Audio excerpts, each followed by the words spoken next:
नमस्कार साथियों, आज हम बात करने जा रहे हैं उस फैसले की संभावना की जिसका इंतजार लाखों नहीं बल्कि करोड़ों ईपीएस पेंशन धारकों को बरसों से है। एक ऐसा फैसला जो अगर होता है तो इतिहास में दर्ज हो जाएगा। क्या ईपीएस पेंशन में भारी बढ़ोतरी होने वाली है? क्या सरकार न्यूनतम पेंशन 1,000 रुपए से बढ़ाकर 7,500 रुपए तक कर सकती है? क्या यह फैसला जल्द ही कैबिनेट की मेज पर आने वाला है? इन सभी सवालों के जवाब हम इस वीडियो में विस्तार से जानेंगे। लेकिन याद रखिए, यह सब सिर्फ संभावना है, कोई आधिकारिक घोषणा नहीं हुई है। फिर भी जो संकेत मिल रहे हैं वो उम्मीद जगाते हैं। ईपीएस स्कीम के तहत देश भर में करीब 75 लाख पेंशनर हैं। इनमें से कई ऐसे बुजुर्ग हैं जो 25 से 30 साल नौकरी कर चुके हैं, लेकिन अब उन्हें केवल 1000 की मासिक पेंशन मिलती है।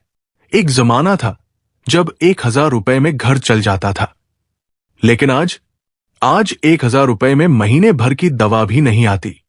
बिजली का बिल, किराया, राशन सब कुछ महंगा हो गया है, पर पेंशन वैसी की वैसी। अब सवाल उठता है, क्यों कह रहे हैं कि फैसला हो सकता है? अब यह सामने आया है कि सरकार के पास पेंशन बढ़ोतरी का प्रस्ताव विचाराधीन है। ईपीएफओ के अंदर चर्चा। कुछ मीडिया रिपोर्ट में कहा गया है कि ईपीएफओ के अधिकारी पेंशन फॉर्मूले को संशोधित करने पर विचार कर रहे हैं। महंगाई भत्ते का जोड़ 7,500 रुपए की पेंशन में 1,500 रुपए का महंगाई भत्ता शामिल किया जा सकता है। 4. पेंशन स्लैब की योजना।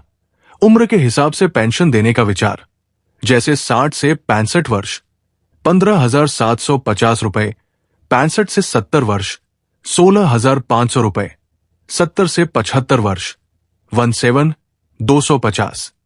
संसद में कई बार सवाल उठाए गए कि आखिर पेंशन इतनी कम क्यों है। कुछ सांसदों ने सुझाव दिया कि पेंशन को जीवन यापन के हिसाब से बढ़ाया जाना चाहिए। साथ ही सुप्रीम कोर्ट और हाई कोर्ट में भी कई याचिका चल रहे हैं जहां पेंशनर्स ने न्यूनतम पेंशन बढ़ाने की मांग की है। कोर्ट ने कई बार सरकार से जवाब मांगा है और यह दिखाता है कि यह विषय अब पूरी तरह नजरअंदाज नहीं किया जा सकता। एक एक्सपर्ट कमेटी गठित की गई थी जिसमें सुझाव दिए गए। ईपीएस स्कीम के लिए केंद्र सरकार सब्सिडी बढ़ाए, 20 साल की सेवा पर न्यूनतम 5,000 रुपए और 30 साल की सेवा पर 7,500 रुपए पेंशन दी जाए। महिला पेंशनर्स को अलग से 500 रुपए की अतिरिक्त राहत दी जाए। सूत्रों के अनुसार यह प्रस्ताव वित्त मंत्रालय को भेजा जा चुका है।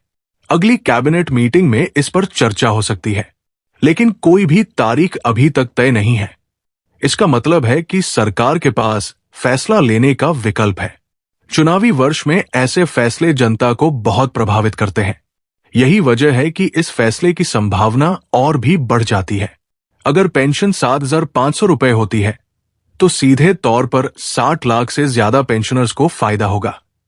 इससे बुजुर्गों की जिंदगी आसान होगी, उनकी आर्थिक स्वतंत्रता बढ़ेगी और सामाजिक सुरक्षा का सपना कुछ हद तक पूरा हो सकेगा। ईपीएस स्कीम के पास सीमित फंड है। सब्सिडी बढ़ाने पर सरकार पर वित्तीय दबाव बढ़ेगा। सभी पेंशनर्स को एक समान लाभ देना एक बड़ा प्रशासनिक टास्क है, लेकिन फिर भी सरकार के पास यह मौका है कि वो इस चुनौती को एक अवसर में बदल दे। फैसला अब सरकार के हाथ में है। जनता इंतजार कर रही है। आंखें इस उम्मीद से सरकार की तरफ टिकी है कि शायद इस बार पेंशन धारकों को उनका हक मिल जाए। हो सकता है कि आने वाले हफ्तों में कोई सकारात्मक खबर सामने आए, और अगर ऐसा हुआ तो ये देश के करोड़ों बुजुर्गों के लिए एक नई सुबह होगी। तब तक हम आशा और जानकारी के साथ खड़े हैं, और जैसे ही कोई पुख्ता सूचना आती है हम सबसे पहले आपको बताएंगे। अगर आप चाहते हैं कि ईपीएस पेंशन बढ़े तो इस वीडियो को ज्यादा से ज्यादा शेयर करें। अपने विचार नीचे कमेंट में लिखें। आप किस राशि की पेंशन की उम्मीद करते हैं, और इस चैनल को जरूर सब्सक्राइब करें ताकि आपको अगली अपडेट तुरंत मिल सके। धन्यवाद। जय हिंद।